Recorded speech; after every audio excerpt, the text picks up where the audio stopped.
Welcome to your backup plan. We are to another show today. I'm so happy to have you. Happy to have you guys here with your backup plan tribe today on another awesome show. Infinite love, endless grief. Isn't that the truth? A mother's grief survival story. I'm so happy to have Julia Pierce on our show today, coming to us from Salt Lake City, Utah. She is an author, and also she's working on another book that we're going to talk to her about. But everybody says how great her first book is, so I'm looking forward to her second. She is a mom, a speaker, and an author and a trainer, and I'm so excited to have her on our show today. Yes, to talk about grief. You know, on your backup plan app, that's who sponsors our show.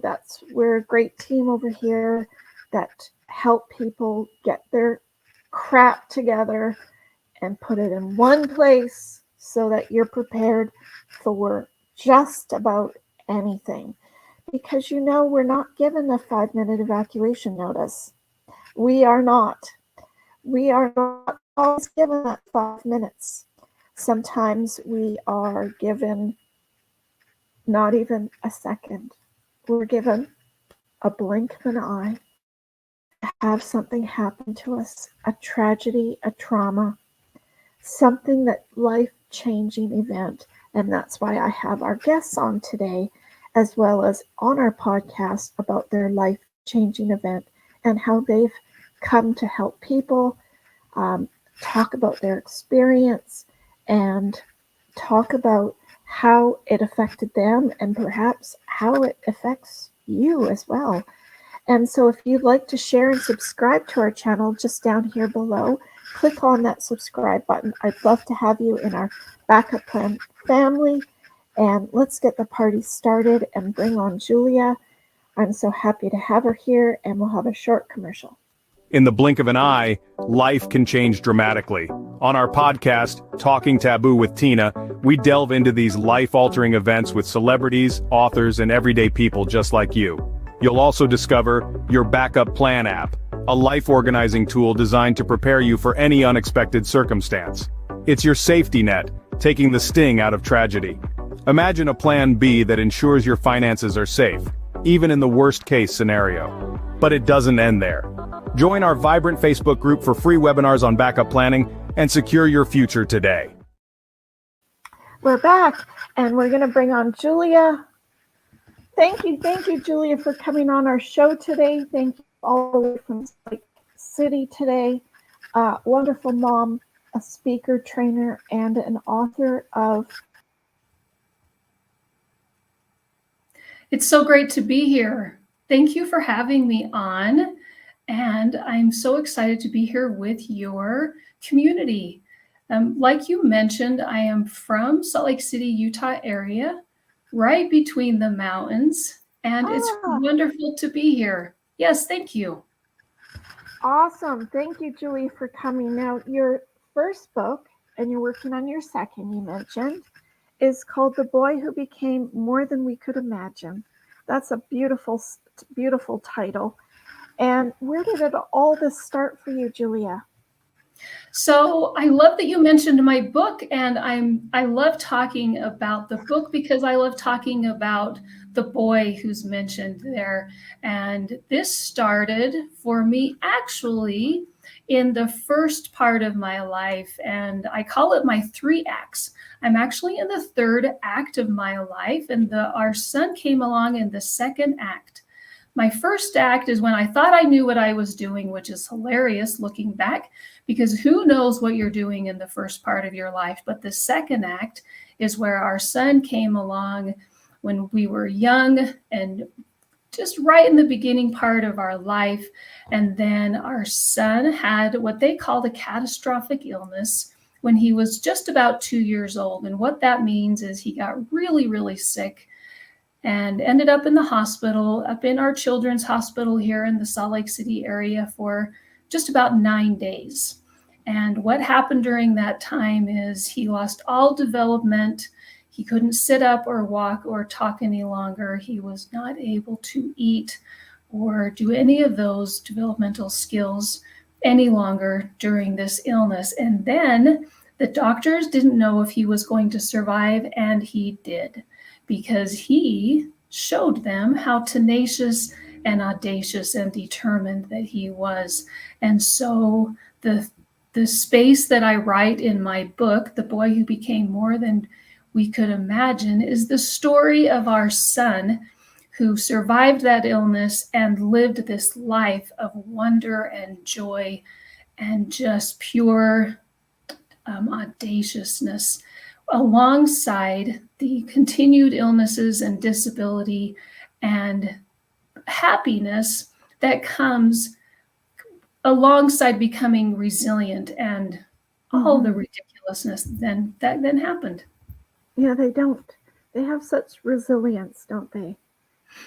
How did you know it starting? What did you first notice? So when he first got sick, he started having multiple seizures, and he was home one day with in our apartment. My husband was there with him, and he dropped into a seizure after having no signs of illness. And so the paramedics were called.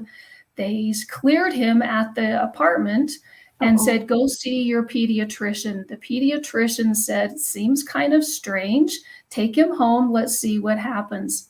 The next day, he woke up and couldn't walk straight or feed himself, and his language was changing. And so we went to the children's hospital, and that's where he had hundreds and hundreds of seizures, and things continued to change from there. But it was a start of hundreds of seizures that stayed with him from that 2-year-old throughout his lifetime. That was the beginning of what it looked like for him. It then included many other things, but they never know what happened when he got sick. There was never a known diagnosis, so we don't know what happened then, along with all of the testing, which was everything they could think of at the time. That don't know what that was. What triggered the seizures? They don't. Nope. They really did call it an unknown catastrophic illness. And then they said, good luck, send him home. He did learn how to walk again one day when the doctor stood around and said, we don't think he'll be able to walk again. And he said, with a little gleam in his eye, our son looked around the team of doctors and got up the next day, pulled himself out of the crib, and started to wobbly walk, then run down the hallway. They put a helmet on him, a little teeny tiny helmet for a 2-year-old, and he started again. So from that point on, they never second guessed anything. They said, so let's see, let's begin. Good. Let's watch what Dallin is going to do. Dallin is the name of our son, and he did things, and we followed. He led, we followed, and said, we have no idea what's going to happen next, but let's go for it. What did that feel like to see the first seizure? I know I had a Cocker Spaniel who had a seizure, and I was traumatized. Like, it was so scary. Yeah, so my husband is the one who was home with him when on that first day. I was starting a new job, so my husband had taken the day off. Dallin had those 2-year-old molars coming in, so he had like a little runny nose, clear runny nose, molars coming in. My husband says that he saw the sudden movement. It was a grand mal seizure, tonic-clonic is what they call them, and he automatically went in to catch our son and call 911. It was an automatic response, survival, take care of the moment as dads and moms do. That's what my husband did. Later, it was very frightening. It's scary. I can feel it for you right now. Yeah, and when we were in the hospital, as the seizures were beginning to be nonstop, then it was so perplexing and frightening to watch that. It became more frightening when we saw how alerted the doctors were.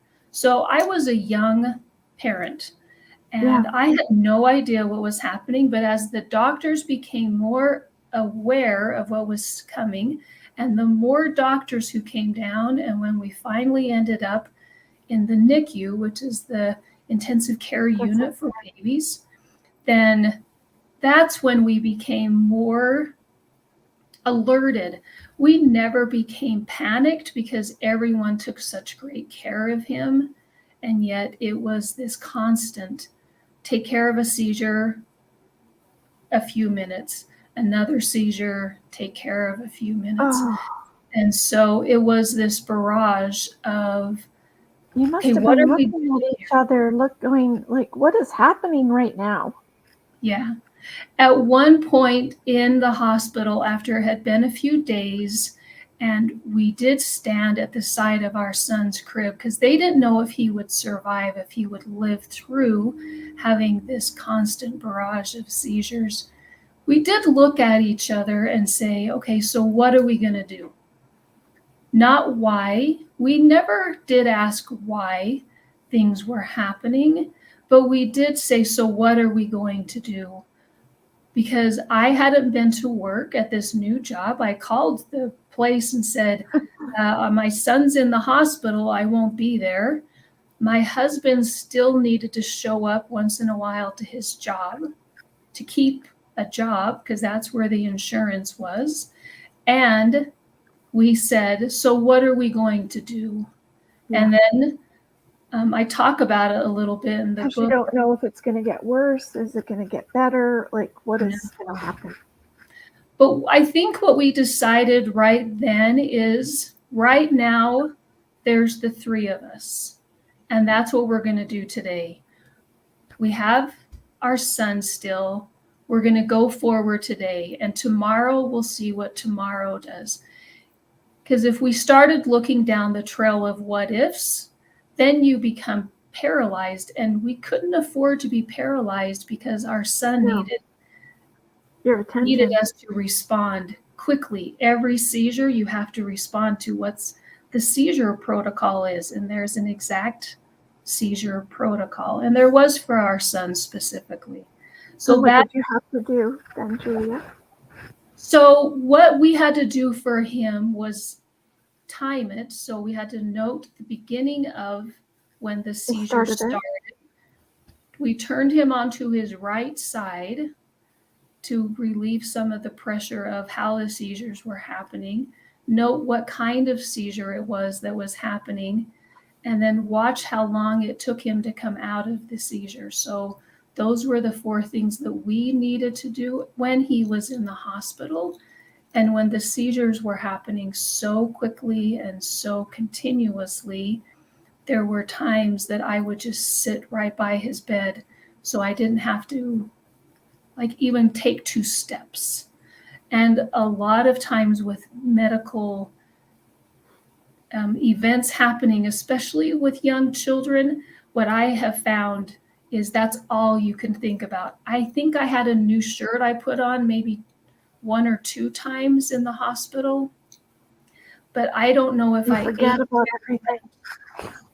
Yeah, that's what we did. I timed seizures, and I talked to doctors and it was 9 days, which felt like a long time, and yet it was not very long in a very big scheme of things.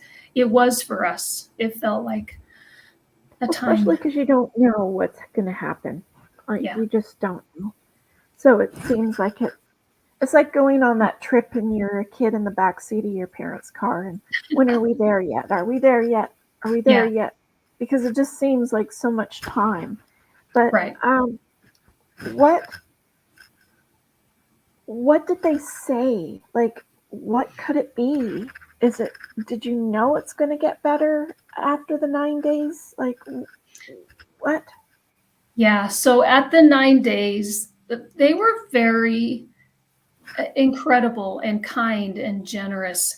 And yet they never knew what had happened. They didn't find a reason in any of the blood work or lab work or any. So they do like an MRI or a CT scan, which is a CAT scan, or any of the things. And there was never anything found, which on one side, you're actually relieved. But on the other side, so what was this?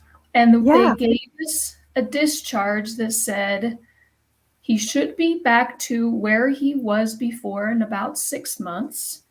Buy a helmet because he still was really wobbly. They called it ataxia, which means really wobbly when he's walking or sitting up or trying to feed himself again.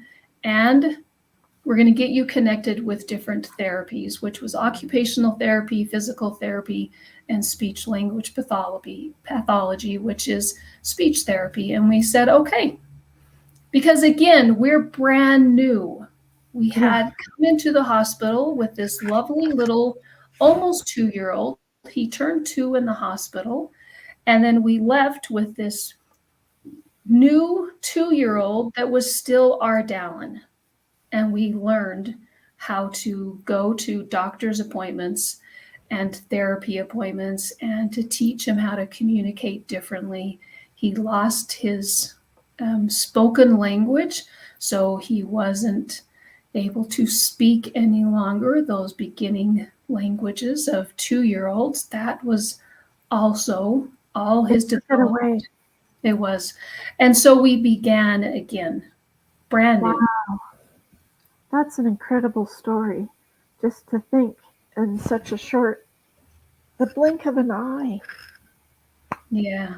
That's craziness. The beautiful thing is he showed us how to bounce and say, as soon as he got home and was learning to walk again, he was trying to figure out how to tell us what it is he needed and wanted. And we learned how to communicate back and forth with one another as well and as quickly as we could because he was seeking it. He was trying to figure out how to do it again. And so we bounced with him in this same second act. We're like, okay, so we didn't stay in a transition state very long. We bounced into we got to get going because he was ready to stay in life. Yeah. To improve.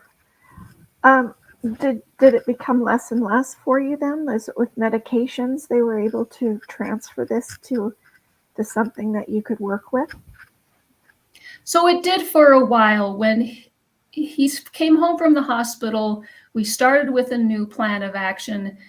His seizures were very persistent and he broke through, meaning medications would work for a little while and then he would push through them and have more seizures. And then we would either increase medications or need to go on to new medications. And so he would break through new medications and we would come through and try a new medication.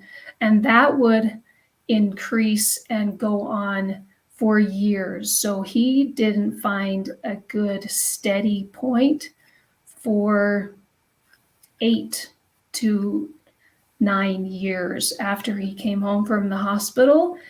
And that's also when he was learning how to use his body well. So that wobbly, ataxic body, he was trying to figure out, where's my hands again? He couldn't figure out where his body was because it was so unsteady. He was also learning how to do more of that communication because he so wanted to let us know what he was not only wanting, but thinking about and finding the world was ridiculous because humor was his go-to and things cracked him up. He was into the most hilarious things in life. And so it probably took the next 8 to 9 years. So he was 10 or 11 before we found a good rhythm. And he was persistent at trying things and doing things. And we had to stay with plans. And it wasn't like rainbows and cupcakes. It was a lot of grit. And I think that's what built his resilience and determination, is that he would go up and then take a step back or to the side or go under things. And it sounds so like, oh, it just flowed like a nice, calm walking river. And there were rapids, and then we would come to a cliff and go, oh, we need to rappel down, but there's no rope there yet. So you have to build the rope. So what was our next plan? And it was never on our own. Thank goodness it was never on our own, because again, I'm only as good as the information around me. Right. And Dallin pulled the best of people. He pulled the best therapists to him. He pulled the best doctors and specialists. And it took those years, because that catastrophic illness took every system to its brink, and he survived.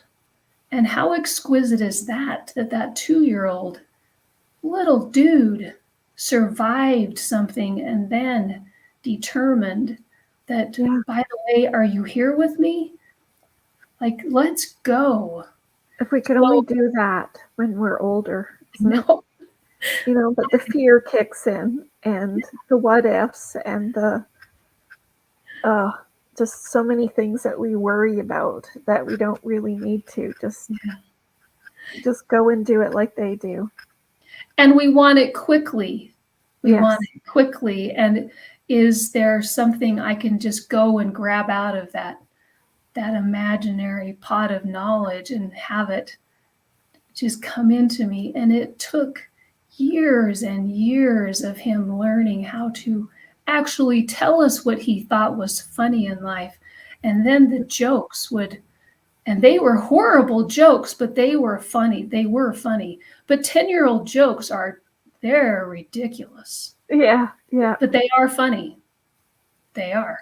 And so that was the next space, is giving it time. Recovery takes time from an illness, but it also takes time to learn how to do this disability world. He had complex needs in a system that didn't know how to do things with him yet. And that was only one aspect. This is one little part of him, and it was this dynamic, glorious soul. So that's what we did. We kept going.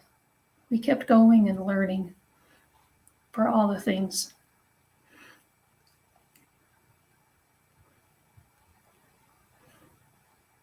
Perhaps that's what we all do, is keep going and keep learning. If we're lucky, we keep doing that. Yeah. There we go. We went around for a second. We did. Saturdays are bad on here. I don't know. It's like there's just too much traffic or something. I can't imagine what you guys were thinking when it first started. And I can't imagine what you were thinking when you were at the hospital and wondering, is this our new life? And I can't imagine what you were thinking when you finally brought him home, and then you're thinking, now what do we do? And I can't imagine what you were thinking as the years went on and thought, is this our new life?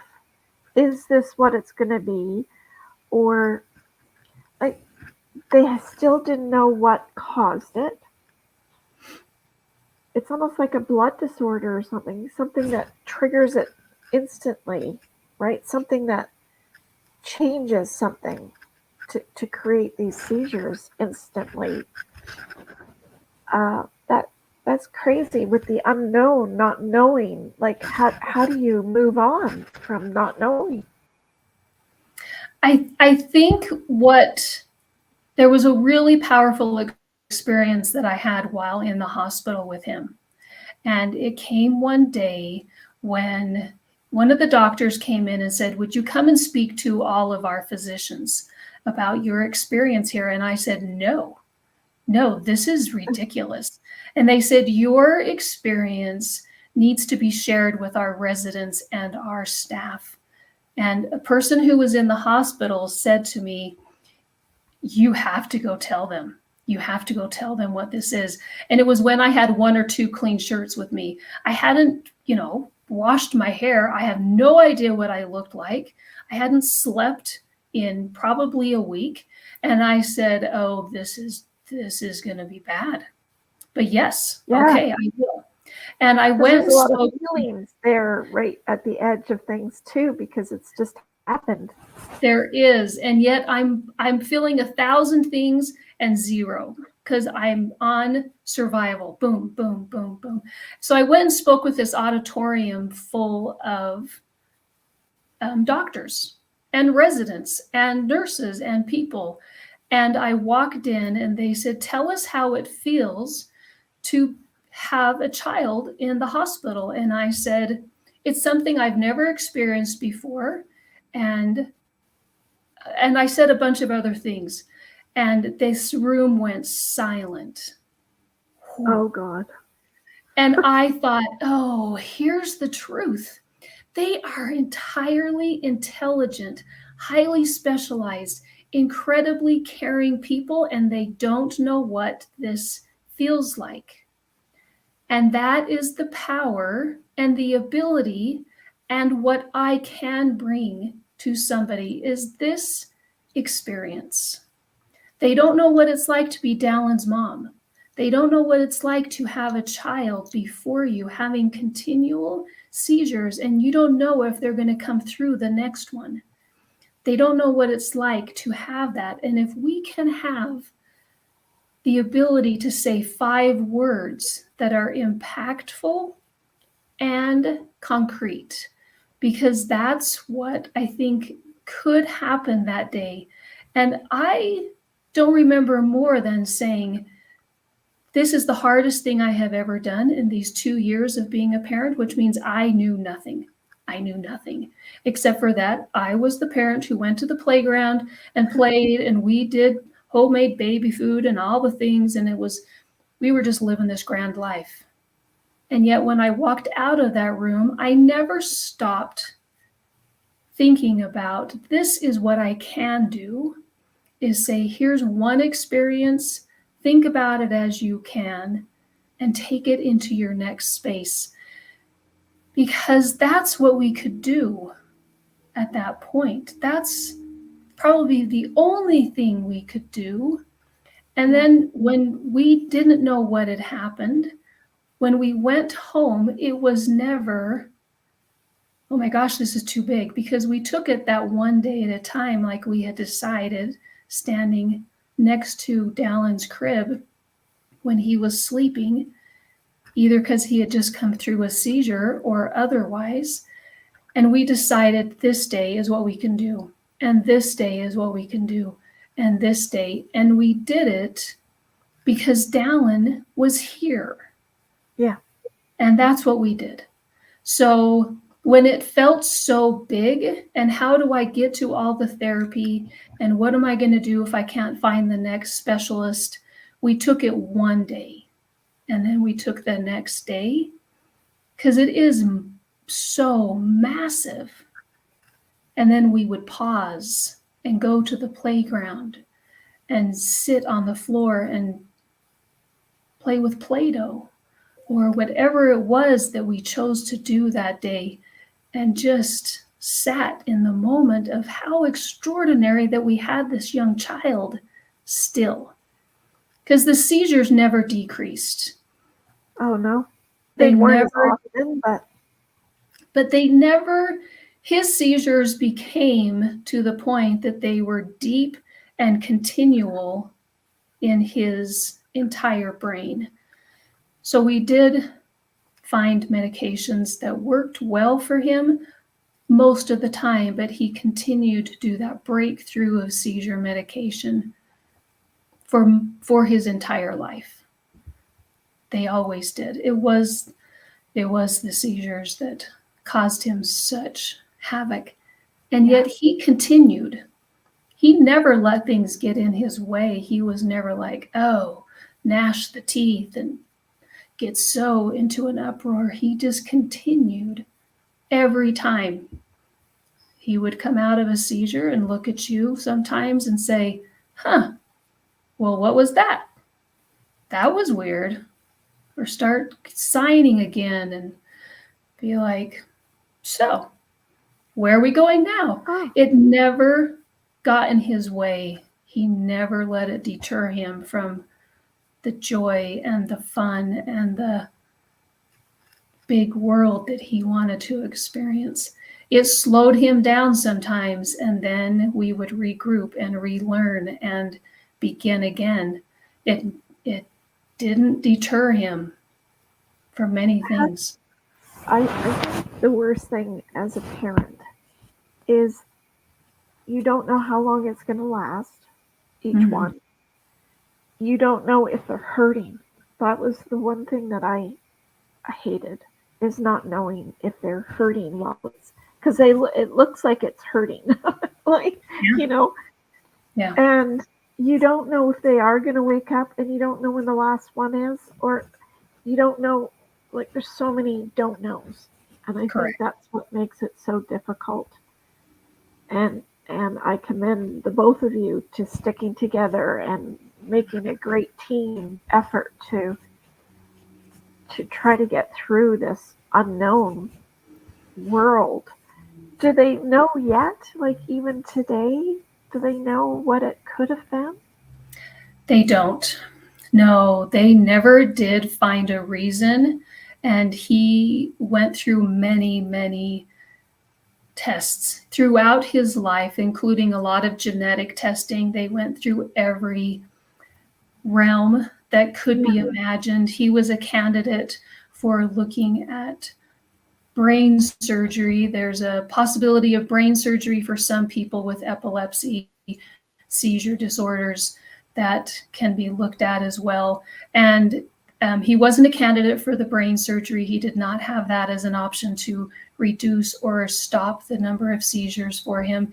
He was never found to have a genetic disorder, and all of the levels of testing that was done throughout his entire life never found a reason for the things that he had. The one workable scenario is that it was possibly a virus that came in, and we saw the after effects, but we never found the virus. And we all know a lot about viruses now in this world that we live in currently, and it wasn't anything they found. And so the quest happened for a lot of years to find the name, get us a reason, find it. And then we stopped looking at a certain point because the answer was Dallin. Yeah. That was the answer. The answer was let him lead. Let him decide where we're going next in life, on the next day trip, how he's going to communicate, which he did exquisitely with a number of communication devices, which are systems that you can use to use a computerized voice or picture symbols, and that's its own incredible life. But he also used sign language, he used gestures, like he could roll his eyes with the best of them, and all of the joyful things that we do with our body language, like I'm using it a lot today, so are you. And all of the things we decided in his mid-teens, Dallin leads. We stopped doing medical testing at one point because it was a matter of letting Dallin choose his life. Yeah. And that was exquisite. It was just spectacular to watch him live so well alongside illnesses and disabilities. And it didn't take away. It was him. Disability and illness don't take away a person. It is them. It was him. And how lovely to know that we don't need to fix. We didn't need to fix anything because this was our son. Yeah. And all the beautiful pieces, there was nothing to fix. We were there to support him in his goals as he chose us to be there for him. Right. Wow, that's a crazy change of life in that perspective. Yeah. Everybody, don't forget to like, share, and subscribe to our show down below, as well as if you can share this with anybody that you feel that could benefit from this. I'm sure there's lots of people out there that could. Then please like, share, and subscribe, and share it with others that you feel that could really benefit from Julia's great experience. Now also, and Julia's information is in the description box below, so if you want to reach out to her or have any questions, comment down below as well. I'd love to hear from you guys. So what do you think?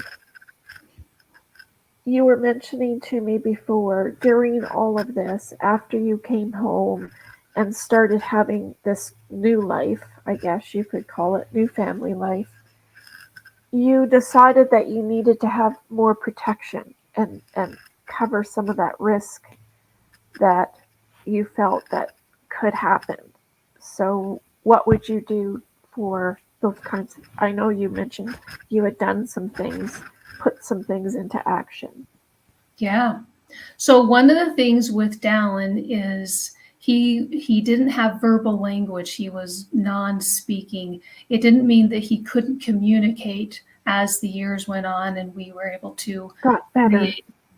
Yeah, so he did have communication, Olans. He could tell us a bunch of things, but he wasn't able to speak with his verbal language. And so we had a medical alert bracelet on him since the time he was 2 years old, because in the event that he got separated from us in an emergency, if he was at school, if in the community, whatever it was, he would not be able to tell people his name, what he needed, if he had any of these medical things going on. And it turned out when he was about 4 years old, very innocently, he walked out of a preschool classroom, terrifyingly to me. I can feel the chills going up my spine right now. And he walked out with a bunch of other young kids and their families and was missing for about 5 hours, 4 to 5 hours. It's kind of that timeline, enough from after preschool to dark. And this was before cell phones. This was a long, long time ago. I know, go back in time. And I had a pager. I remember the days. And I was waiting for the bus to come, and all of a sudden the bus did not come. And I was like, what is happening? Got a panicked emergency car driving up and saying, Dallin can't be found. And I went into roaring panic in my soul. He's 4 years old. He does not speak. It is the November. He has a t-shirt on, we came to find out, and nobody has been able to find him. So through the events that we found out later, he had been found in a neighborhood near a busy street in our area from some teenagers who took him to a neighborhood daycare, and she saw that he had that bracelet on. Aww. With a phone number, not his name, because that's what Medical Alert does, and I have no affiliation with Medical Alert, but I sure am grateful for them. And they called the phone number. I did not have a phone, remember, we were not at home, but they saw my husband's phone number on the emergency contact. He got a phone call at work that said, we think we have your son, and he could hear him sobbing in the background. Boom, kaboom, kaboom, kaboom. This is our hearts right now beating super fast.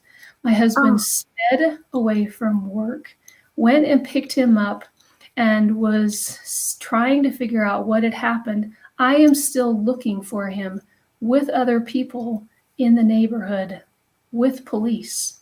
And we don't know he's been found because this is before cell phones. That is one of the situations where having a backup truly plan of what happens if this child does not have a way to tell people, hi, my name is, my mom is, my dad is, here's their phone number, which some 4-year-olds could have done, but not our son. It saved him that day. It saved him. We have also, and well, yes, like that was when my breath, because I had called and at my husband's work, and they said, well, he went to go get Dallin. And I went, what? We hadn't, again, pre-cell phone. This was a very long time ago. That was one of the instances. We also had times when we planned exactly for what happens when we're not available. If it was for the weekend and we needed to quickly leave, then there was an extra emergency kit with all of the things that our son needed that helped him, like an extra soft blanket and the food that only he would eat, and who was going to do it if I wasn't there, if I was at work and he was here. There were so many plans. But that one time when he was 4, he wore that bracelet from 2 years old through his lifetime. It was always on the bracelet. We do still have the bracelet. I do. That's nice. It's incredible. I look at it and go, breathe, breathe, breathe. Yeah, I remember that time. It's almost like, did that really happen? Yes. Yes. That's crazy. And that is a what if situation. I don't often go into the what if situations, but that when my mind goes a little twisty and says, what if? And then I say, if you can think about it, it will happen. And it did. And it can happen. Yeah. Yeah. What a memory. Wow. So as he got older, what happened as it progressed in time? So as he got older, he actually had a secondary degenerative illness that came into play. So the seizures continued, all the things. And then he had a degenerative illness that started to affect his muscles, internal and external. So he started losing strength in his long muscles. So that's in his legs and in his arms. And then it started to go internal. So his heart and his lungs and his diaphragm. And then the degeneration went into his brain, which is a really interesting thing that happened when he was about, they think, 17 to 18 years old. It's also what happens to elderly folks. It's why there's a type of dementia that is when the brain starts to shrink when you're 70 to 80 plus years old. That started to happen to him. And when we started to see those things, he then needed to start using a wheelchair, which he didn't think that was so exciting because he helped people. He was the one who would, get his friends to and from, and then they would go cause the trouble in the joke-making factory, meaning they would cause, hilarity to happen in the next class. So he started to use a wheelchair when he was a little bit older. He stopped attending school when he was about 18 years old. For students with disabilities, they can go till they're 22. That's part of a federal mandate called Individuals with Disabilities Education Act. It's one of those cool things. And then he ended up having more medical stuff. We call it stuff, but that was part of what happened with him. He did. It's part of the brain then that kind of died or changed or something. So when it shrinks, when it starts to have a degenerative illness or atrophy, then it affects all of the functions of the body, and that's what happened with him. Again, we think. There was nothing definitive that said why he had that secondary degenerative or muscle wasting disease happening. We never had a name for that either. These doctors very lovingly called him the Enigma, because he was just this, what is happening to this young soul? We don't know. And yet things continue to happen. It could have been so many quandaries were happening. There was never anything conclusive that came about. And yet he continued. He never lost his zest. He never lost his love of being adventurous, and he just pulled in. He knew how to preserve his energy.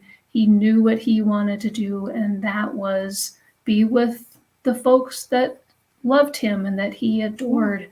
And eventually it caused him to slow down a little bit, but not for a very long time. For us, it was a long time. I believe the seizures cause you to be very tired. They can, for sure. Yeah. Yeah. Did you notice that change in him as where you get more and more tired? I think your body needs to recuperate. So with him, he had a part of his brain that was always having a seizure. There was constant seizure activity. His was called static encephalopathy and epilepsy at the same time. Those are big words that just means there's a lot of stuff happening in his brain. So he probably was pretty fatigued. And that's why at that point, he led us. He told us how much energy, meaning where he was going to go and who he was going to do things with.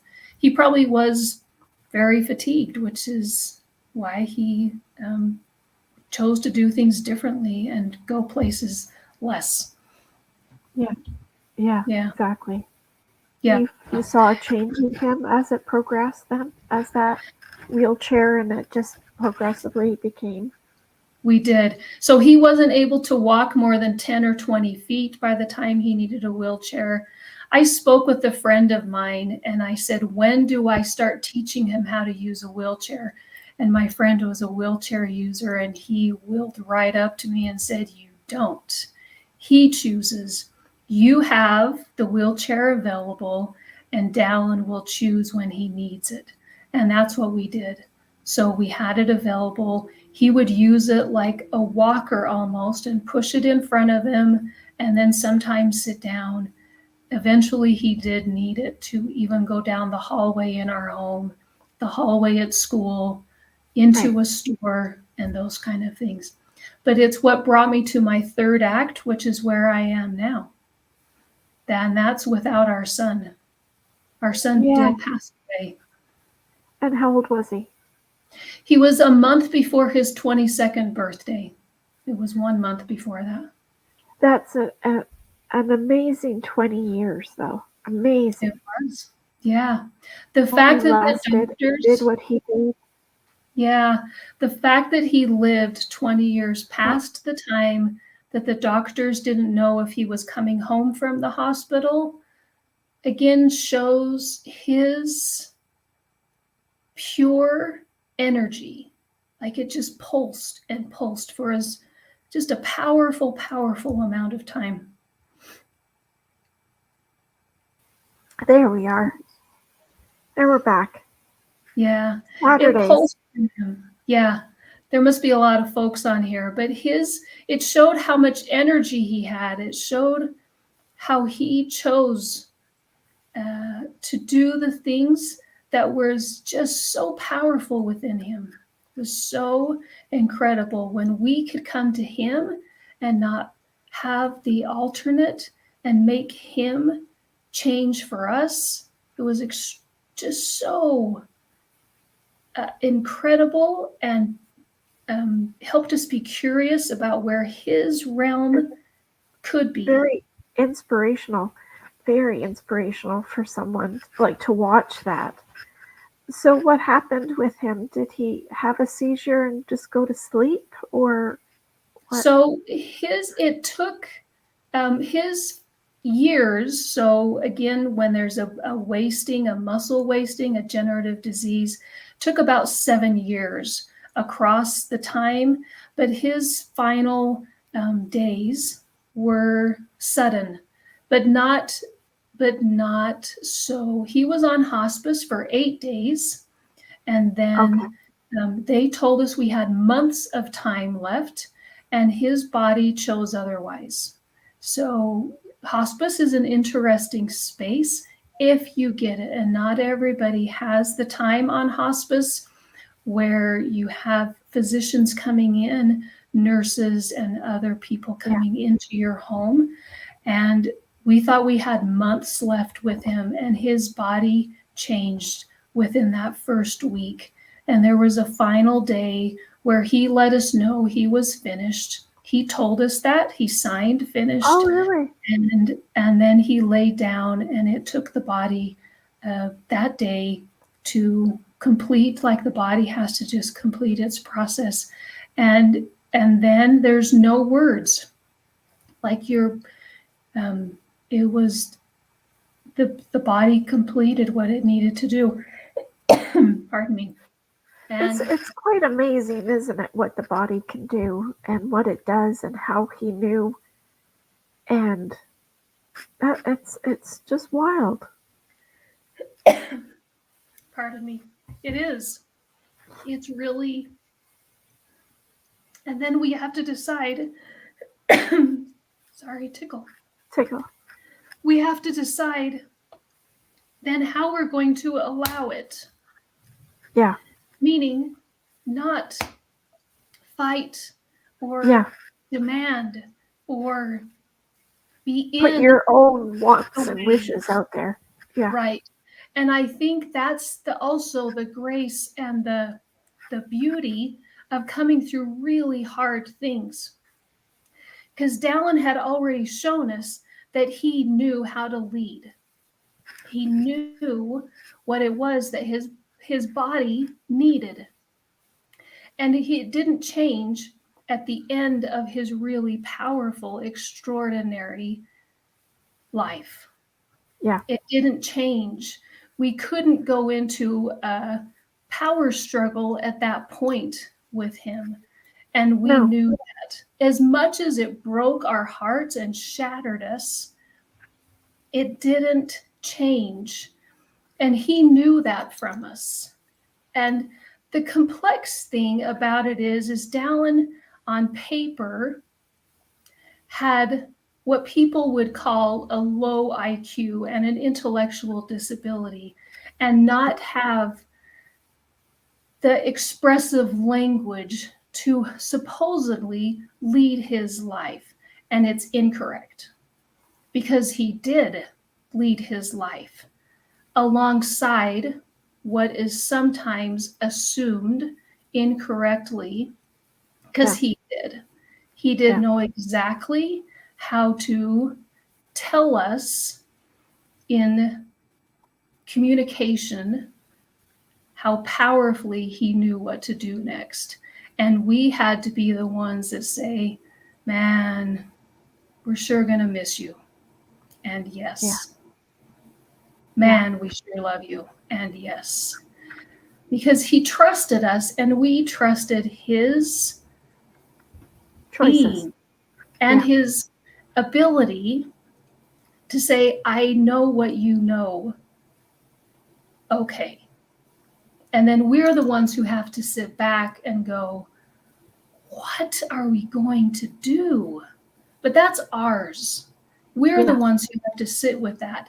It's not his responsibility, and nor is it on that day or that week or those months and years before that. Can you imagine how much of a struggle it was on a daily basis? Oh my goodness. And he did it with a little gleam and a glint and a, hey, let's go for this now. He did it.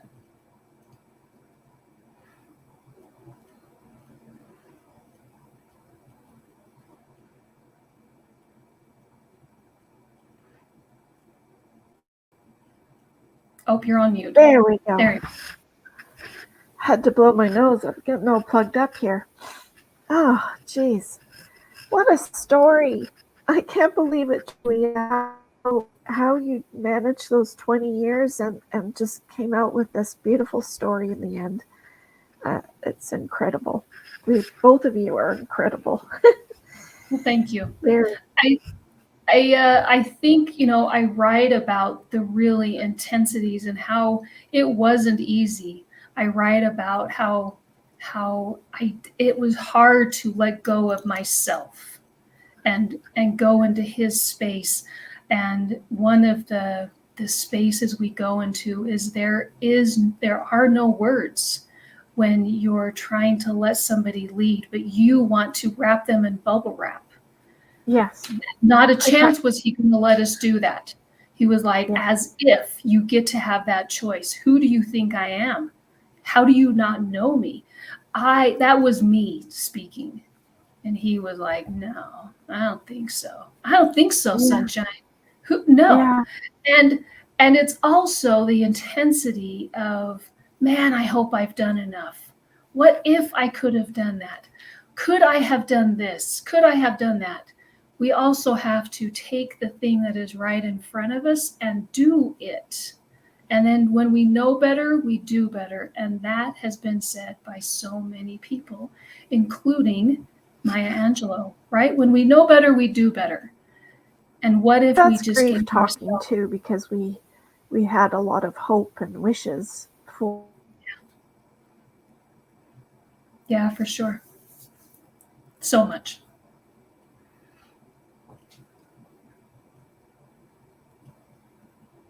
Yeah, there's so much to it all.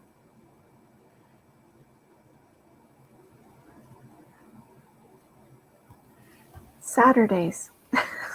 Yeah. What final message would you like to say to the listeners? I think it's, in a way, when we are in our different spaces of life.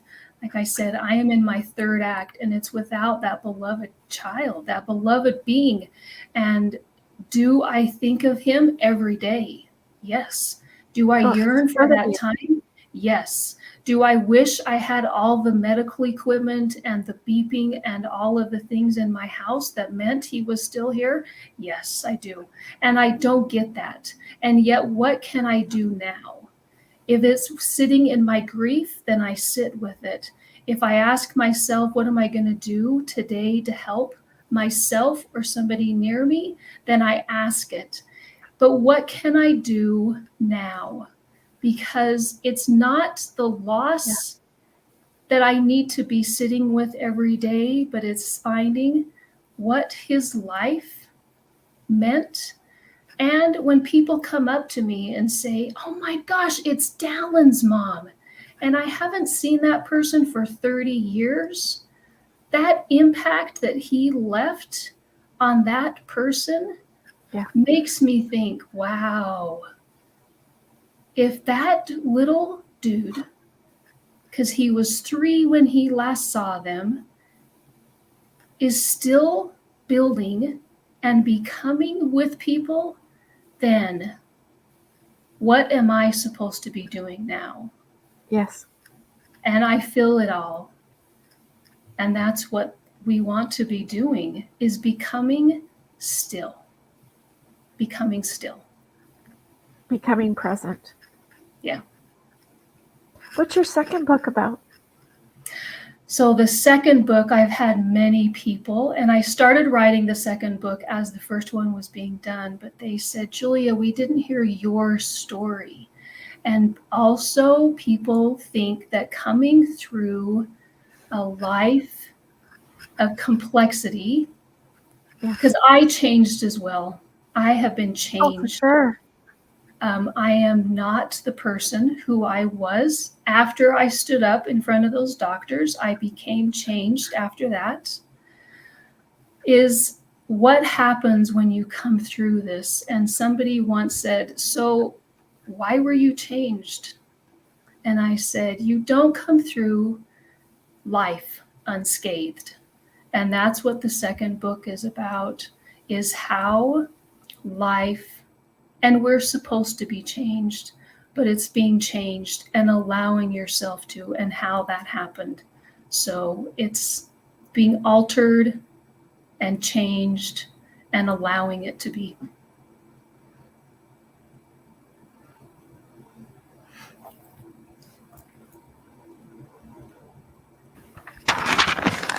We're back. It's the game we're playing today.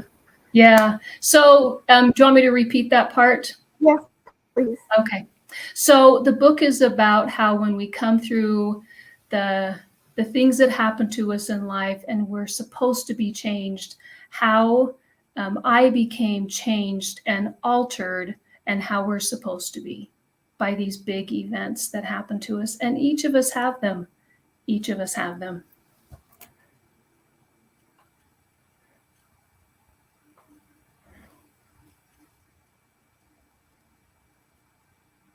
Fix this. There we go. We're back. Oh, we're back again. Okay.